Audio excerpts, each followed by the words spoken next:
Abracapocus. Hocus cadabra.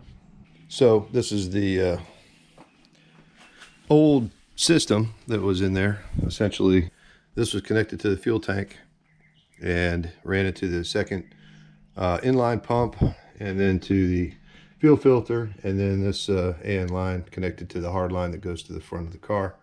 So we will omit the inline fuel pump, even though it still works. I talked about it a little bit before. I don't really think it's necessary for the power level that I'm running right now. Now that that's out, I'll be working on getting the new lines run, and essentially it'll just come from the fuel tank to the fuel filter to the car. So a little bit simpler. All right, so this is the line that goes to the front of the car, and it's a -6 to hardline adapter. I've had it on there for years, and it seems to have done just fine. This is the return line, and it just had a compression, or not a compression, but a barb, whatever you want to call it, a rubber hose with a clamp on it. All right, so looking from the back of the car, I'm test fitting or trial fitting the fuel filter. And so if we come around the spare tire well, this is the left frame rail, the driver's side frame rail, and I've got it mounted here on the inner part of the spare tire well. So the fuel pump before, the auxiliary fuel pump, was right behind the pumpkin up on the spare tire well, and there was some evidence that it actually had touched a few times. These are the same straps that were holding the old fuel pump, and it just so happens that they fit perfectly around this fuel filter. So rather than try to mount it back at the same spot, I'm just going to move it over to this side. I've got plenty of hose. So from the tank section, well, it's a little hard to see down here, but the fuel lines will run out here, come around to the inlet of the fuel filter here, and then I got a 180 fitting, expensive 180-degree fittings, like 25 bucks just for one. That's going to loop back around and then come to the fitting for that takes it forward, and then of course that little guy will just be for the return. That'll be fine with hose barbs and a clamp because there's no pressure on the return side as long as it doesn't leak. So I'm just going to leave this up here for now until I get the fittings in. I'm waiting for them to come in the mail, and then I'll create my lines. The line from here to the supply, and then the one that goes from the tank to the filter. And I want to get the tank kind of up in here and make good measurements so I don't cut myself short on the lines or have problems with being too short for when I drop the tank and pull it back out. But I think that's going to be a good home for that. If I need to change the element, I just come in here and take these out, pop it down, and then replace the insert. Hopefully I don't have to do that very often. All right. Okay, so the fittings I ordered came in, and as you can see there, I'm using a 120-degree AN fitting to go from the filter over to line that goes up to the front. All right, and then there'll be a regular straight fitting to go to the tank. So next I'm going to have to measure for this line. I was going to use a 180 fitting. I'm glad I bought both. I bought a 180 and a 120 degree because the 180 was too close to the side, and I had a feeling that was going to be the case. So don't make that mistake if you buy a filter like this. A 180-degree fitting will not fit, will not clear the side of it. All right, forgive me for having the light in the background, but a snake died in my shed and now it stinks out here.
All right, there's one end down. All right, there's the line from the filter to the fuel line that goes to the front of the car. I don't even know whether I showed you the process or not. I'm not the world's best at making AN lines, but I'm functional. There's probably better resources out there to watch if you want to see it done expert. Like most things, I'm not an expert. I've done it a few times and I can make it work.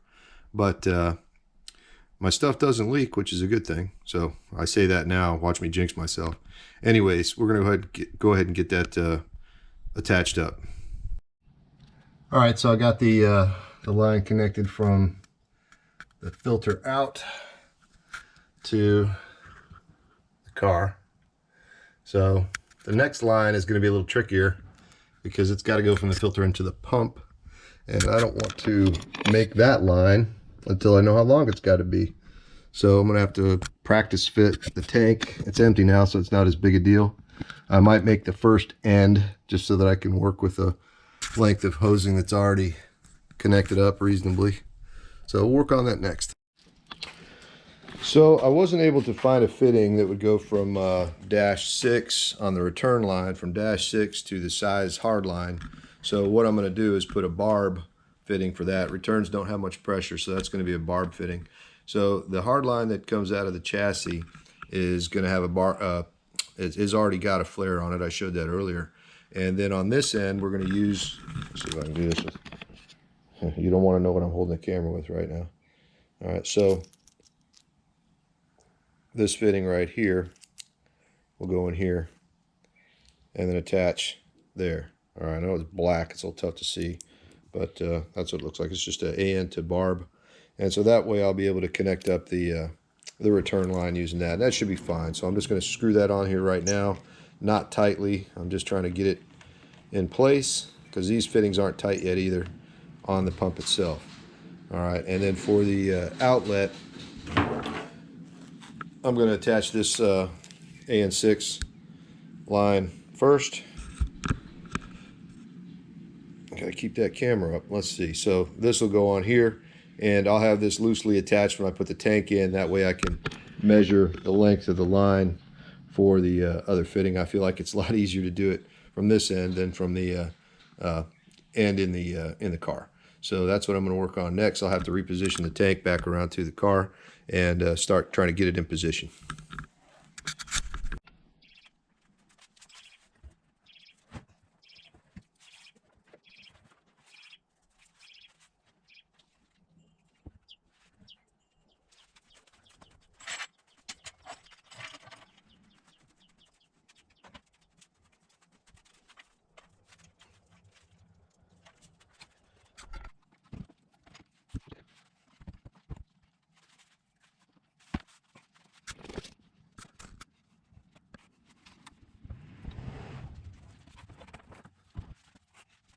All right, so after getting stuck up in there, you know, this whole thing goes up into a cavity underneath the car, but this side of the fuel tank is sloped off, whereas the cavity goes across, and so the lines need to move through kind of this way. That's the only place there's clearance around there. So I'm going to go ahead and tighten these down for the final time here. Not tightening these down yet, though, because I still need to maneuver some stuff, but I want the orientation to stay the same here. So I'm going to go ahead and make these where they're going to be.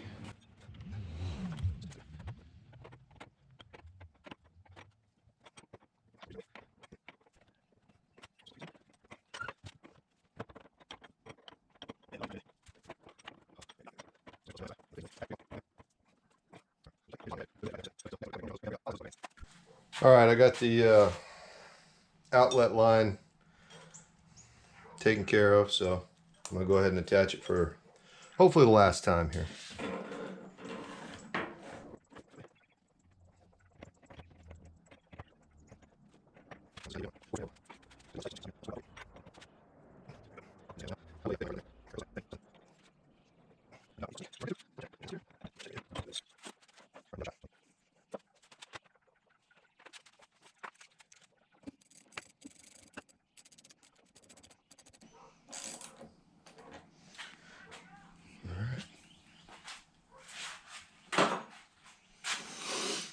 Now it's a matter of getting everything back up in there. Now I got to reinstall the filler neck in the car. I had it out so it was easier to test fit the tank.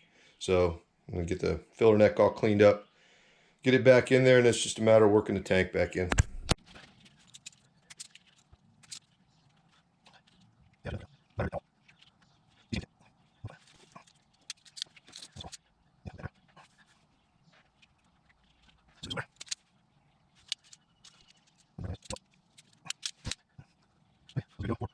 This way.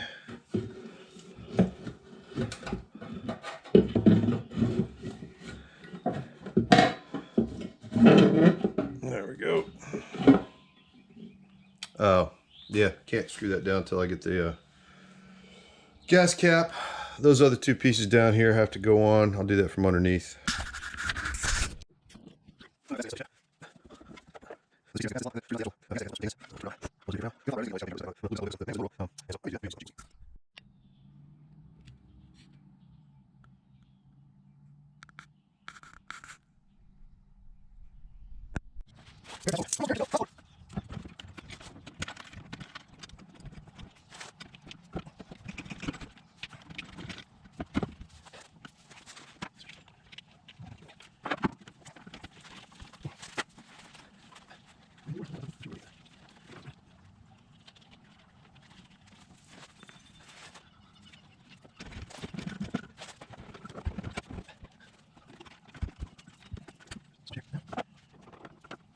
No, no.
Yeah, I think we're just about ready to go ahead and tighten everything down. I get those fuel lines attached under there. I just got to get a hose clamp for the return line and then tighten down the last AN line. All right, come on down here with me. All right, so we've got the, sorry for the weird camera angles. So I just took care to separate the return lines and the supply line from each other so they don't chafe. They are loose, they're not pinched between the tank and the frame rail here. Everything's tightened down. This supply line is too long and I know that, but dang it, I'm not taking it off and doing it again. That just sucks. But I was extra conservative with the length, and now I got some extra that's kind of looping around, but it's nice and secure. I put a couple P-clips, whether you love them or hate them, they do the job, and that's going to keep everything secure. And so the next thing to do will be to just clean up the fuel filler neck hardware and then give it a pressure test. So we're getting there.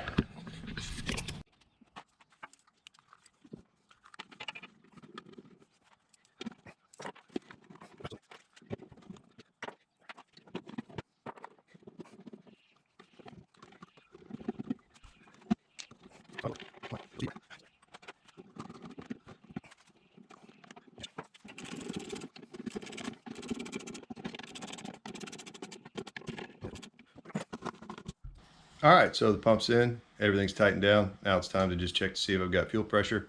Just put some fuel in the tank. So let's fire up the laptop, hit the key, and we'll see if it primes up.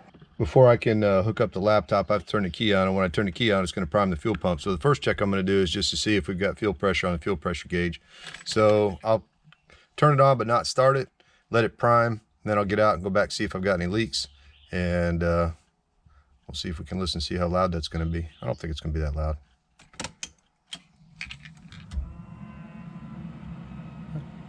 I can hear it.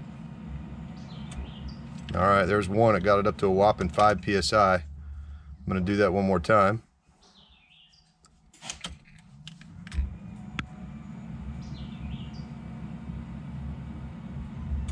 Hey, I saw 49 right there, which is higher than it's supposed to be, but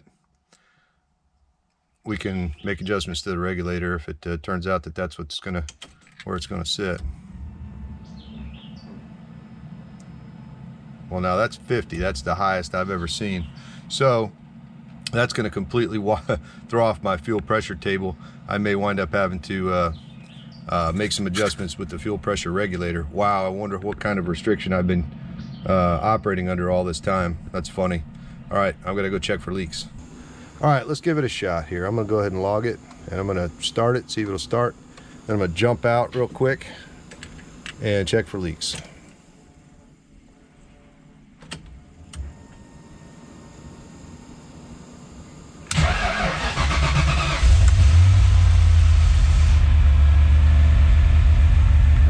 Right around the 40s where it's supposed to be. But it's still a little higher, and I like to see it.